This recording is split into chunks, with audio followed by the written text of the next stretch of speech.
दोस्तों मेरे पीछे जो आप ये स्थान देख रहे हैं ये राजा महल है और इधर ठीक सामने ये जहांगीर महल है। अब हम इसी की तरफ आगे बढ़ रहे हैं। दोस्तों इस वक्त हम जहांगीर महल के लिए जा रहे हैं और जहांगीर महल के लिए दोस्तों ये सीढ़ियां चढ़कर जाना होता है और अब मैं सीढ़ियां चढ़कर आपको जहांगीर महल ले जा रहा हूं। दोस्तों मेरे पीछे जो आप ये भव्य इमारत देख रहे हैं यही है जहांगीर महल।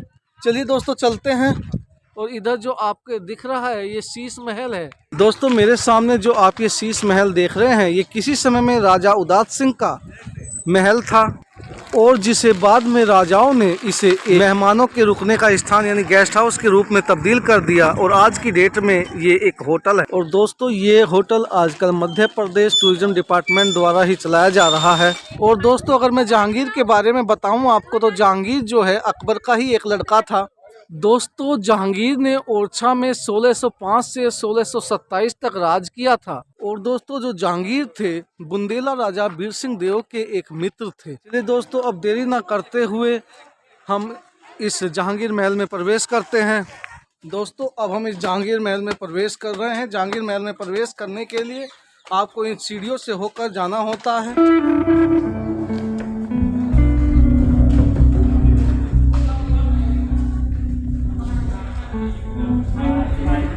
दोस्तों इस वक्त मैं इस जहांगीर महल के परिसर में हूं और इसका एक व्यू मैं आपको दिखा देता हूं। दोस्तों इस जहांगीर महल का रिश्ता बुंदेल राजाओं की दोस्ती से है। दोस्तों इस जहांगीर महल का निर्माण बुंदेला राजा बीर सिंह ने अपने मित्र जहांगीर के सम्मान में कराया था। जहांगीर को जब बीर सिंह ने ओरछा में आमंत्रित किया था तो इसी जहांगीर महल में उनका स्वागत हुआ था और यहीं पर वे रुके थे एवं बीर सिंह ने इस महल का नाम जहांगीर के सम्मान में जहांगीर महल कर दिया। और इसके बाद से किसी भी हिंदू राजा ने इस महल को अपना निवास नहीं बनाया और दोस्तों तब से आज तक इस महल को जहांगीर एवं बुंदेला राजा बीर सिंह की दोस्ती के प्रतीक के रूप में जाना जाता है। और दोस्तों जैसा कि मैं पहले ही आपको बता चुका हूँ कि जो जहांगीर थे वो अकबर के लड़के थे और मुग़ल ख़ानदान में बड़े लड़के को राजा बनाने का रिवाज नहीं था और जहांगीर का जो बचपन का नाम था वो सलीम था। इसीलिए दोस्तों अगर आप मुग़लों की हिस्ट्री पढ़ेंगे तो उनमें भाइयों और पिताओं की हत्या का रहस्य देखने को मिलता है आपको। और दोस्तों अकबर के करीबी अबुल फजल ने सलीम को राजा बनाने का विरोध किया था जिससे नाराज होकर सलीम यानी जहांगीर ने अबुल फजल की हत्या की साजिश रची। और दोस्तों सलीम ने जब अबुल फजल दक्षिण भारत से आगरा के लिए लौट रहे थे तो उस समय यहाँ बुंदेल वंश के सम्राट बीर सिंह देव से ओरछा में अबुल फजल की हत्या कराने की बात कही।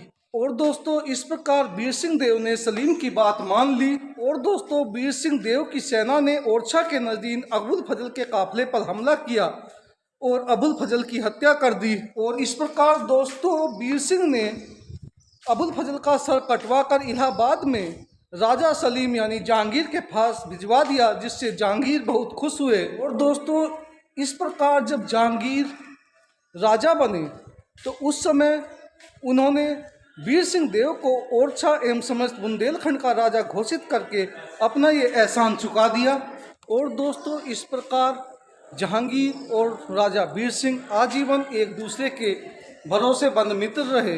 दोस्तों बीर सिंह और जहांगीर की कहानी तो मैंने आपको बता दी। चलिए दोस्तों अब हम इस महल को भी घूमते हैं। दोस्तों मेरे पीछे आप जो ये मुख्य दरवाज़ा देख रहे हैं ये इस जहांगीर महल का मुख्य दरवाज़ा है। चलिए दोस्तों अब मैं आपको नज़दीक से जाकर आपको इसे दिखाता हूँ। जैसे ही आप इसके एंट्रेंस पर आते हैं तो आपको दो हाथी दोनों तरफ दिखाई देते हैं। इधर वाले हाथी के सूंड में आपको एक घंटी नज़र आती है और दूसरे के हाथ में एक फूलों की माला नज़र आती है जो एक सनातन संस्कृति का सिंबल है जिसके बारे में मान्यता ये है कि ये उस समय अतिथियों के स्वागत करने का एक अंदाज था। और ऊपर जो दोस्तों जो दो बालकनी आप देख रहे हैं उसमें स्त्रियां खड़ी होकर आने वाले अतिथियों पर फूलों की वर्षा करती थी। दोस्तों मेरे पीछे जो आपको पत्थर दिखाई दे रहा है इसके बारे में दोस्तों ऐसा माना जाता है कि जब राजा या महाराजा और जो प्रजा जो इधर से जो आती थी ऊंट और घोड़ों से तो यहाँ पर लगाकर इनके माध्यम से ऊंट और घोड़ों से नीचे उतरने की जगह थी। दोस्तों जो जहांगीर महल मेरे पीछे दिख रहा है और इसके ठीक सामने जिस जगह मैं खड़ा हूँ, ये पॉइंट नंबर 13 यानी कि 13 है। इसे ऊंट खाना कहते हैं। ये जो दरवाज़ा देख रहे हैं, पहले यहाँ पे ऐसा बताते थे कि यहाँ पे पहले झूले लटके होते थे। जब बारिश या सावन का मौसम आता था तो उस समय जो राज परिवार की रानियाँ थी वे यहाँ पर आकर झूला झूले करती थी। चलिए दोस्तों, अब हम इस ऊंट खाना के अंदर प्रवेश करते हैं। देखिए, इस वक्त मैं इस ऊंट खाना के अंदर आ चुका हूँ और इस भव्य इमारत को आपको दिखाने की एक छोटी सी कोशिश कर रहा हूँ। दोस्तों, इस ऊंट खाने को पार करके मैं इधर आगे की तरफ आ गया हूँ और यहाँ पर नीचे जाने के लिए कुछ सीढ़ियाँ बनी हुई हैं। अब मैं इन सीढ़ियों से नीचे उतर रहा हूँ। दोस्तों, ऊंट खाना से थोड़ा नीचे आने के बाद ये यहाँ पर हमाम खाना है। इसके बारे में लिखा भी हुआ है दोस्तों, यहाँ पर हमाम खाना का निर्माण महाराजा वीर सिंह देव के समय हुआ। इसकी योजना में 3 मेहराबदार द्वारों युक्त बरामदा के दोनों ओर वर्गाकार कक्ष है। इसके अंदर मध्य में अष्टकोणीय दलान है जिसके पूर्वी एवं दक्षिणी ओर शाही हमाम बना हुआ है। आयताकार विशाल कक्ष के चारों ओर अलंकृत जलकुंड और दूसरी ओर चबूतरा बना हुआ है। वितान भाग पर मुगल शैली का अंकन है। प्राकृतिक प्रकाश हेतु वातायन बने हुए हैं। चलिए दोस्तों, इसके अंदर भी प्रवेश करते हैं और आपको दिखा देते हैं। चलिए दोस्तों, देखिए दोस्तों, यहाँ पे तो ज़्यादातर बंदी है और अंधेरा है, इधर कोई कुछ दिखाई दे नहीं रहा है और काफ़ी गंदा भी है, टूरिस्ट भी बहुत कम आ रहे हैं। चलिए दोस्तों, फिर भी हम इसके अंदर प्रवेश करते हैं और आपको कुछ दिखाने की यहाँ पर कोशिश हम एक छोटी सी कर रहे हैं। दोस्तों, ये जो शाही हमाम आप देख रहे हैं, इस वक्त हम इसके अंदर मौजूद हैं। इसे शाही स्नान घर भी कहते हैं। दोस्तों, इसके अंदर 2 कुंड हैं। इसके अंदर एक कुंड में गर्म पानी एवं एक कुंड में ठंडा पानी इकट्ठा किया जाता था। यहाँ पर दोस्तों लकड़ियाँ जलाकर पानी को गर्म किया जाता था। ये देखिए, गर्म करने का स्थान भी आपको दिख रहा है और यहाँ पर शाही परिवार एकांत में स्नान किया करता था। अब दोस्तों, पीछे की तरफ इस शाही स्नान से रास्ता निकल जाता है और दोस्तों जैसे ही आप यहाँ से बाहर निकलते हैं तो आपको ये एक पत्थरों का विशाल दरवाजा दिखाई देता है, जिसको मैं ऊपर चढ़ के दिखाने की कोशिश कर रहा हूँ। इसे शाही दरवाजा कहा जाता था। दोस्तों, इस दरवाजे के बारे में माना जाता है कि सम्राट जहांगीर ने इसी दरवाजे के रास्ते जहांगीर महल में प्रवेश किया था। दोस्तों, इस वक्त जो आप इमारत देख रहे हैं 14 नंबर, इसे राय परवीन महल कहते हैं। चलिए दोस्तों, अब हम इसके अंदर प्रवेश करते हैं। इसके अंदर जो ये बाग दिख रहा है दोस्तों, इसे आनंद उद्यान कहते हैं। देखिए दोस्तों, यहाँ से आप इस उद्यान की भव्यता देख सकते हैं।